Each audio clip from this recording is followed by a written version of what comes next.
السلام علیکم گائز، آپ یہ ویڈیو دیکھیں پھر میں ایسے بات کریں آگے. یہ ویڈیو دیکھیں.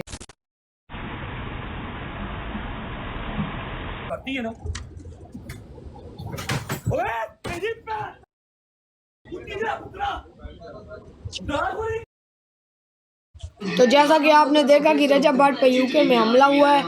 یو کے میں حملہ کس نے کروایا یہ بھی آپ نے سن تو لیا ہوگا. یوٹیوب پہ، ٹک ٹاک پہ، انسٹا پہ، ہر جگہ یہ بات لیک ہو چکی ہے.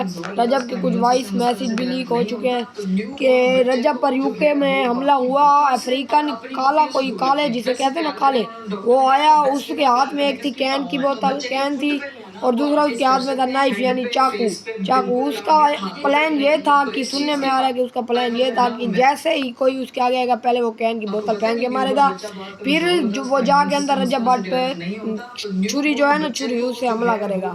ٹھیک، اب میں آپ کو بتاتا چلوں وہ بندہ کون ہے. یہ بندے کی میں نے فوٹو مینشن کر دیا، اس کا نام ہے خاور. دیکھیں اس کے بعد آپ یہ وائس میسیج سنیں. جی السلام علیکم، رجب بات کر رہا ہوں. خاور کیسے ہیں آپ؟ ٹھیک ہے. اچھا، فرسٹ آف آل آپ کو بہت بہت مبارک ہو نکاح کی. دوسری بات یہ کہ کچھ اختلافات ہیں جو ہمارے چل رہے ہیں، کیا لو آن سکرین چل رہے ہیں، آف سکرین چل رہے ہیں، کبھی آمنا سامنا نہیں ہوا. میں آپ کو ایک بات کی کنفرمیشن دینا چاہ رہا ہوں کہ یہ جو سوشل میڈیا پہ بھی چل رہا ہے نا، یہ سٹارٹ ہوا فیس بک اور یوٹیوب سے. ٹھیک ہے، فیس بک یوٹیوب سے سٹارٹ ہوا، پھر آگے سے فین پیجز نے اٹھایا. اب 5,000 سے زیادہ فین پیج ہے میرے جو کانٹیکٹ میں ہیں، 2-3 ہوں گے، اس سے زیادہ نہیں ہے. ٹھیک ہے، چیز نے آگ پکڑ لی. آپ لوگوں نے غلطی کر دی، لائیو آ کے ان کو زیادہ ہنٹ مل گیا. ٹھیک ہے، جو بھی ہوا برا ہوا. جب آج خبر ملی نکاح کی، میں جن خوش ہوا کہ چلو اس بچی کی زندگی کنڈے کنارے لگے گی، اور آپ نے ان کو پائیوں والا کام کیا. تیسری خبر ملی کہ آپ کچھ اٹیک وغیرہ جو ہے وہ پلان کر رہے ہیں میرے پہ یو کے میں. تو فرسٹ آف آل میرا نہیں خیال ایسا کچھ کرنے کی ضرورت ہے، آپ کو بھی اور مجھے بھی. جب نکاح ہی کر لیا تو پھر تو اگر میں پیچھے نہ ہٹوں تو پھر میں بہت لعنتی انسان ہوں. ٹھیک ہے، آپ کی بیگم ہے، اللہ پاک آپ کو اس کو رشتہ نبھانا جو ہے وہ توفیق عطا فرمائے. میں آپ کو اس چیز کی کنفرمیشن دے رہا ہوں کہ میرا اس سے کوئی کانٹیکٹ کسی قسم کا نہیں ہے، اور نہ میرا اب رکھنا بنتا ہے. ٹھیک ہے، اس بات پہ آپ مجھے دیکھنا قرآن اٹھا، میں وہ بھی اٹھا دوں گا. اور جب میں نے آپ کو یہ بات کر دی ہے کہ میرا اس سے کوئی لینا دینا نہیں ہے، تو پھر لڑنا مرنا ہمارا بنتا نہیں ہے. یہ بات ہو گئی.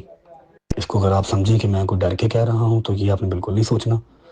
میری لوکیشن آپ کے پاس ہے، کرائڈن میں رہتا ہوں. آپ نے جب مجھے ملنا ہو آپ صاحب بسم اللہ آئیں، اور اگر پھر بھی آپ نے لڑنا ہو تو پھر بھی آپ صاحب بسم اللہ آئیں. لڑنے والے کام سے بھی کوئی انکاری میں نہیں ہوں. ٹھیک ہے، لڑنے والے کام سے بھی انکاری میں نہیں ہوں. لڑنا ہو تب بھی صاحب بسم اللہ آئیں. لیکن میں آپ کو صرف اتنا کہنا چاہ رہا ہوں کہ ضرورت ہمیں نہیں ہے. آپ نے نکاح کر لیا ہے، اپنی شادی انجوائے کریں.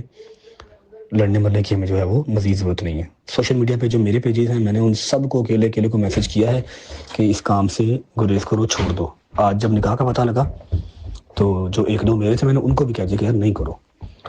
تو خوش رہیں، بات رہیں. ونس اگین آپ کو بہت مبارک ہو. اگر ابھی بھی آپ کو ہوگا کوئی اٹیک اٹوک کا، لڑنے والنے کا، تو مجھے بتائیے، میں آپ کو کوشچن بھیج دوں گا، آپ ایگزیکٹ میرے پاس پہنچ جائیں گے. یہ بھی میرے بھائی نہیں سوچنا کہ میں کوئی ڈر کے مارے کہہ رہا ہوں کہ جی اٹیک ہو جائے گا. ایسا کوئی مسئلہ ہے ہی نہیں بھائی. صرف سمپل سی بات ہے کہ میں اس بچی کو خوش دیکھنا چاہتا ہوں. آپ نے کیا، میں آپ کو اپریشیٹ کرتا ہوں. ٹھیک ہے، اینڈ آف دا اسٹوری. بہت مبارک ہو آپ کو نکاح کی. وائس میسیج سن لیے. اب آپ بتائیں آپ کی کیا رائے ہے. تب تک کے لیے اللہ حافظ، بائے بیٹا.